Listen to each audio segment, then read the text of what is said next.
Let me start with an image you're probably very familiar with. Summer, early morning, you open the closet and stand there in front of it. And here's what matters: it's not that you have nothing to wear. You do have things to wear.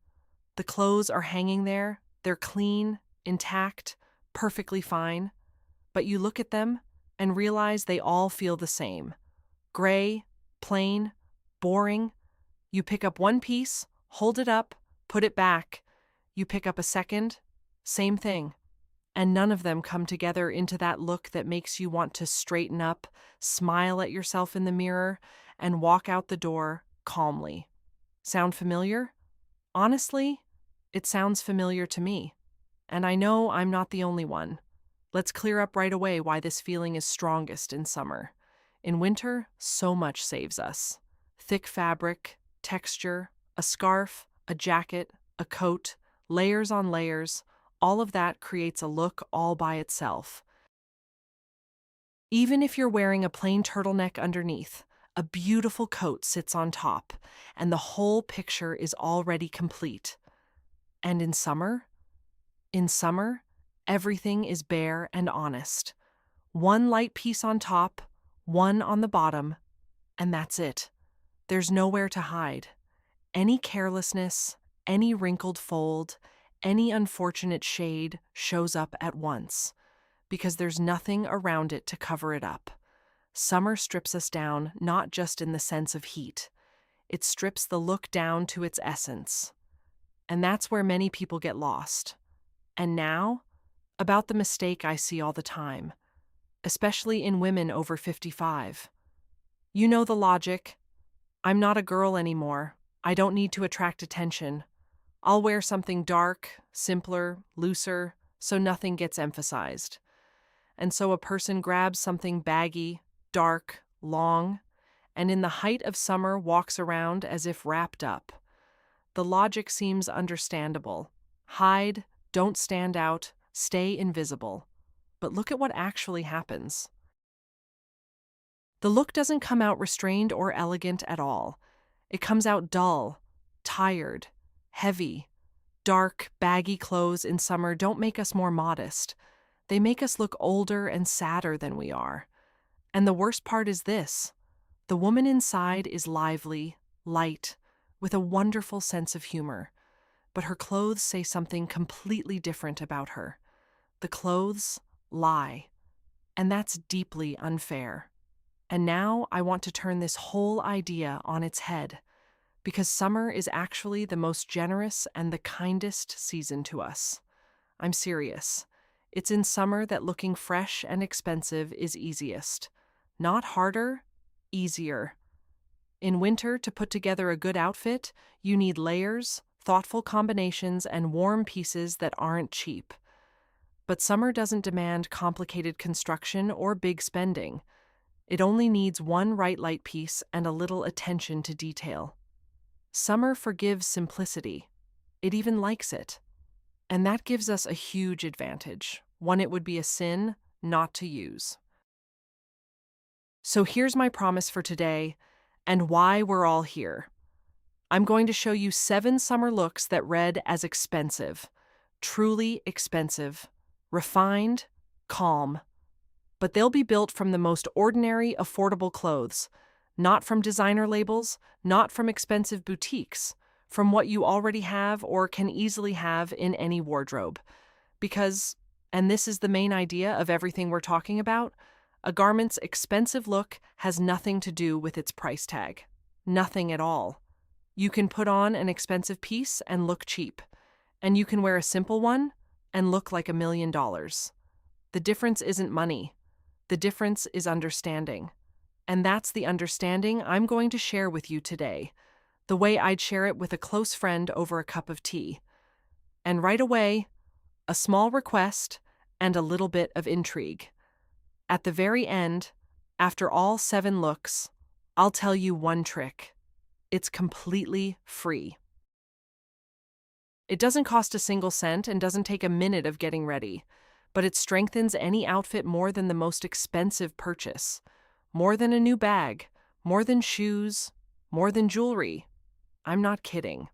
So I'm asking you very sincerely, watch until the end, because without this trick, all 7 looks work at half strength. With it, they're fully brought to life. Deal? Good. But for now, let me give you a lens, a kind of pair of glasses through which you'll look at each of the 7 looks from here on out. There are 5 signs that make clothes read as expensive. Remember them, and you'll start seeing it everywhere. The first sign is fabric. A piece that looks expensive is made from fabric that moves beautifully and breathes. It flows, it sways softly as you walk, it falls naturally along the body. What gives away cheapness isn't the price, but fabric that stands stiff, shines with an unnecessary gloss, or clings to the body. Linen, viscose, soft cotton, light knitwear, those are our friends. The second sign is color. An expensive look comes from a muted, complex shade. Not loud, not neon, but as if slightly dusted over. Noble. Milky, sandy, dusty blue, soft olive, warm gray. Sharp, acidic colors almost always make things look cheaper.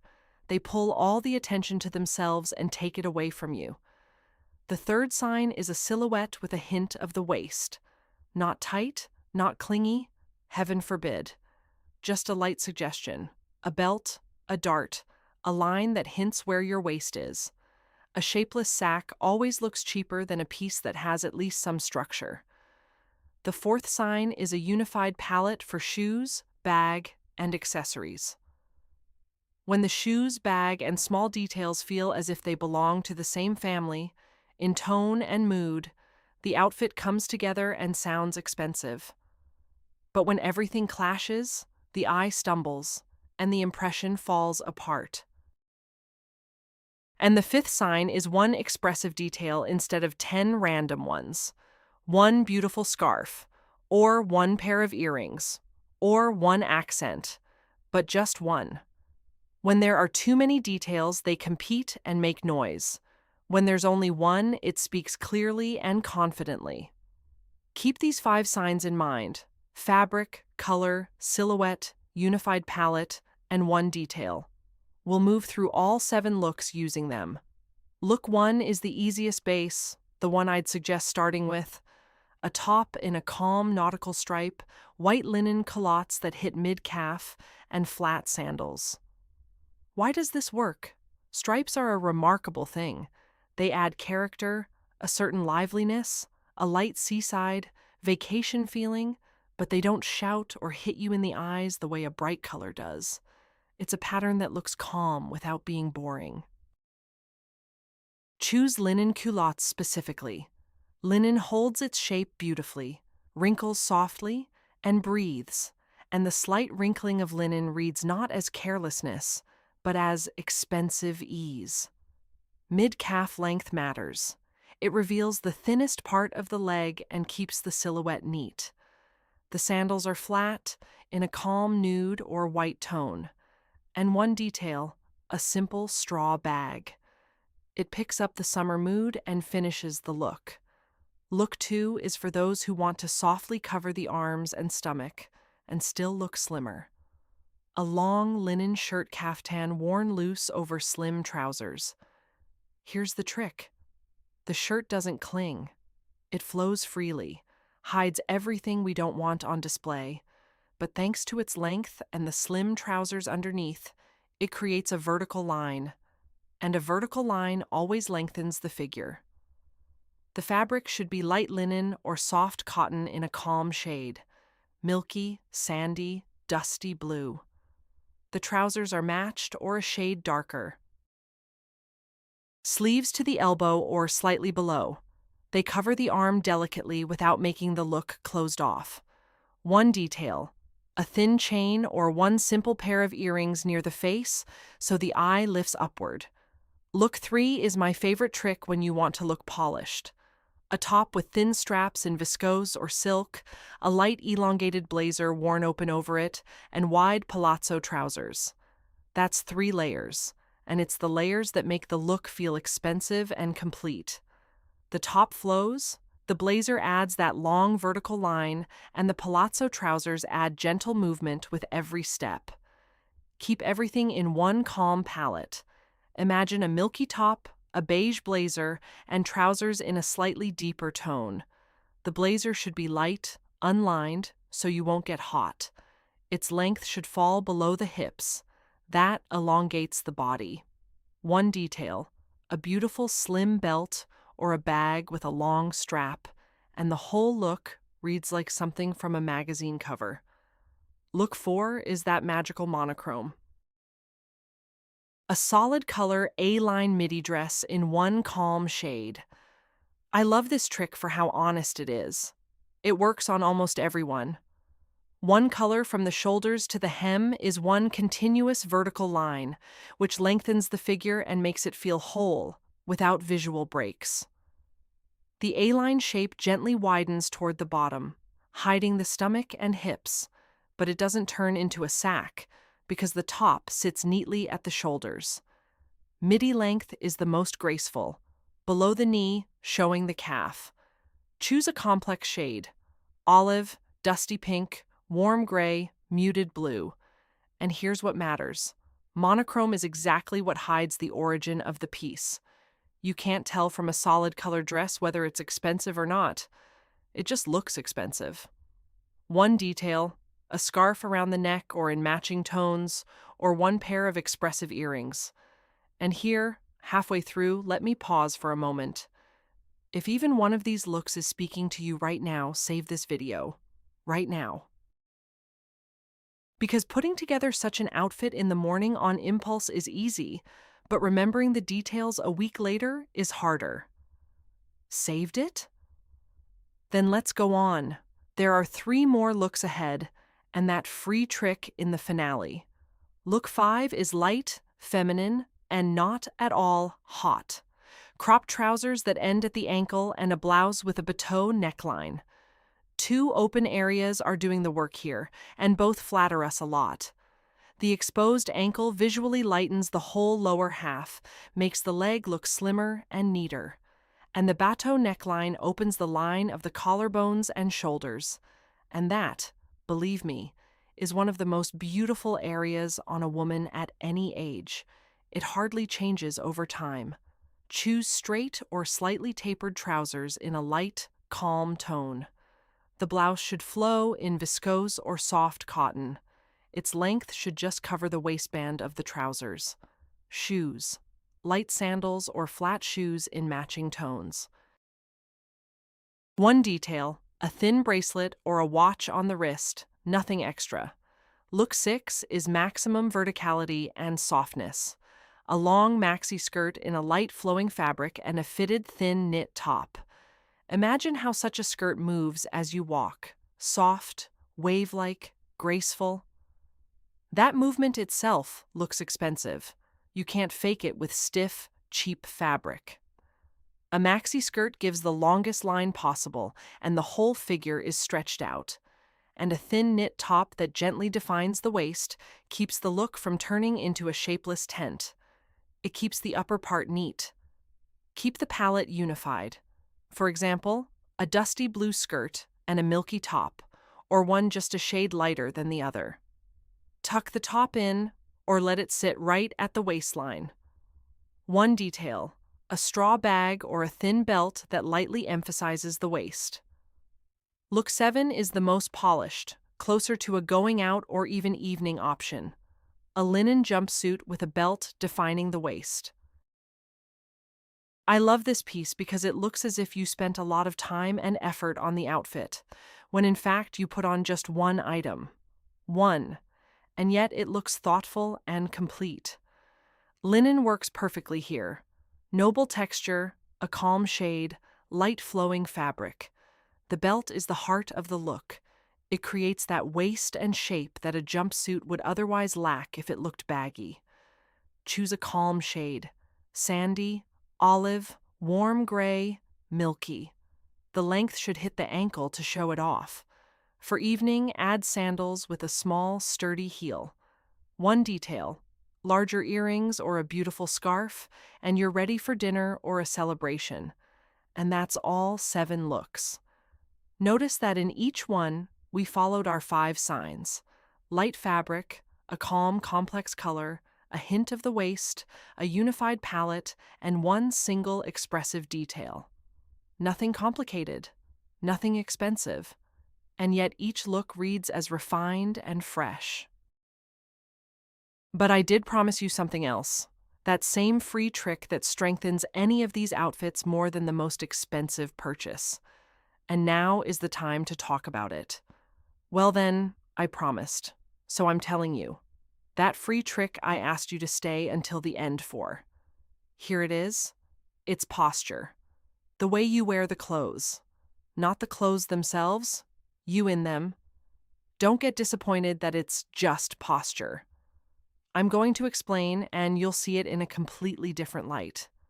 Look, you can put on the most expensive outfit in the world, silk, a noble shade, perfect tailoring, and if a woman is slouched, pulling her head into her shoulders, looking at the floor, and seeming to hide inside her own clothes, the whole expensive look is wiped out. It simply disappears. The garment hangs like a sack, the shoulders fall forward, the back rounds, and even the most beautiful fabric starts to look tired and wrinkled. Now do the opposite. Take the simplest, least expensive outfit from the 7 we just went through. Plain linen, a simple stripe, nothing special. And put it on a woman who stands straight, with her shoulders open and relaxed and her chin slightly lifted. That's it. This simple outfit instantly reads as expensive. The fabric falls properly, the silhouette opens up, the vertical line works at full strength, the very same garment. And the impression is the opposite. That's the power of posture. I want you to truly hear this. Posture is the one part of an outfit that costs nothing. Nothing at all. You don't have to pay for it. You don't have to hunt for it in stores. You don't have to wait for delivery. And it's also the only part that takes no time to get ready. You don't need to get up earlier. You don't need to iron anything, choose anything, try anything on. It's always with you. It's free and instant. And at the same time, I'll say it again because it's really true. It does more for a look than the most expensive purchase. A pricey bag adds a little. A straight back adds everything. And you know what I think about that? Posture isn't just about the back. It's about how a woman feels about herself. Slouching so often comes not from a tired body, but from the habit of apologizing for existing. Shrinking in, making yourself smaller, taking up less space, not drawing attention. We talked about this at the beginning, about the desire to hide in something dark and baggy. And posture is the direct opposite. It's a quiet, calm, I'm here and I'm fine. No challenge, no tension, just dignity. And you can see it from far away, before you've even looked at the clothes. Now let me give you not just pretty words, but a working tool. A small ritual before you leave the house. It takes a few seconds, but it changes everything. Before you reach for the door handle, stop by the mirror. Take a slow, deep breath. On that breath, gently straighten up. Imagine someone is lightly lifting you by the crown of your head toward the ceiling. Don't stretch yourself taut, without tension. Just reach upward. Now roll your shoulders back, take them slightly back and let them drop, calmly, so they don't creep up toward your ears. Feel your chest open, feel the line of your collarbones straighten, that beautiful area, remember? And last, relax your neck. Let go of any extra tension in the neck and face. Inhale, straighten up, roll your shoulders back, release your neck. That's it. The look comes together on its own after that. You don't do anything else, and yet you already look different. Try it today, right before you leave. You'll be surprised how differently you feel. And now, let me pull everything we've talked about into one clear picture. so you leave this conversation with a ready-made formula in your head. Remember, we started with 5 signs of an expensive look. First, fabric that moves beautifully and breathes. Linen, viscose, soft cotton, light knitwear. Second, muted, complex color instead of a loud one. Milky, sandy, olive, dusty blue, warm gray. Third, a silhouette with a hint of the waist. Light, with no tightness at all. Fourth, a unified palette for shoes, bag, and accessories, so everything sounds like one family. Fifth, one expressive detail instead of 10 random ones. And now add a sixth, the most important and the most free of all: posture. That's the whole formula. 6 points. And nowhere in it is the word expensive or brand. And here's where I'm headed. My most important and warmest conclusion. You don't need a huge wardrobe. You don't need closets stuffed with clothes you can't make sense of later. You don't need expensive brands or big spending. A few, literally a few, well thought out outfits are enough. Those same 7, or even just 3 or 4 favorites among them. And a calm confidence that they suit you. Because they really do suit you. At any age, on any day, in any heat. Beauty doesn't disappear with years, it just changes shape. And the job of clothing is not to hide you, but to quietly tell the world who you really are. Lively, light, with good taste and calm dignity. And now, as usual, a small request at the end, from me to you, from one friend to another. If this video resonated with you, if you felt I was there with you and speaking straight to the point, subscribe. I'll be so happy that you're staying. And please write in the comments, which of the 7 looks felt closest to you? And which one will you put together first? I'd love to read it. And also, share your go-to summer outfit, the one in which you always feel on top. Maybe your advice will become that very discovery for another woman that changes her summer. We're here for each other. Stand tall, breathe deeply, wear what you love, and everything will be beautiful. See you soon.